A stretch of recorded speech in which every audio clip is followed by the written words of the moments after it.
Hi friends, welcome to my channel. JNTH నుంచి అయితే ఒక అప్డేట్ రావడం జరిగింది ఈరోజు.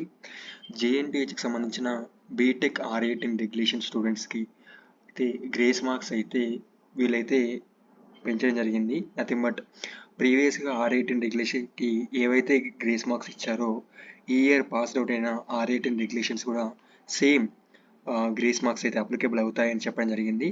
అయితే బట్ సబ్జెక్ట్ ఎగ్జామ్షన్ అయితే ప్రీవియస్ వాళ్ళకి ఇవ్వలేదు. ఇప్పుడు అంటే R18 రెగ్యులేషన్కి సబ్జెక్ట్ ఎగ్జామ్షన్ అయితే లేదు అని చెప్పడం జరిగింది. ఓన్లీ అయితే గ్రేస్ మార్క్స్ అయితే ఉన్నాయని చెప్పడం జరిగింది. R18 రెగ్యులర్ స్టూడెంట్స్కి అయితే 30 గ్రేస్ మార్క్స్, ఒకవేళ లాటరల్ ఎంట్రీ వరకు అయితే 23 మార్క్స్ అయితే వీళ్ళైతే అలాట్మెంట్ అయితే చేయడం జరిగింది.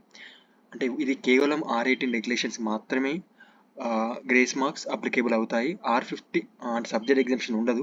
ఒకవేళ కనుక మీరు R15 R16 రెగ్యులేషన్ అయితే మీకు సబ్జెక్ట్ ఎగ్జామ్షన్ అయితే ఉంటుందని వీళ్ళైతే చెప్పడం జరిగింది.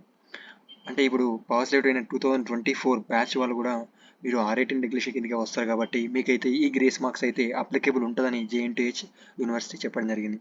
మీకు ఏం డౌట్స్ ఉంటే కింద కామెంట్ సెక్షన్లో కామెంట్ చేయండి. For more updates regarding JNTH please do subscribe my channel.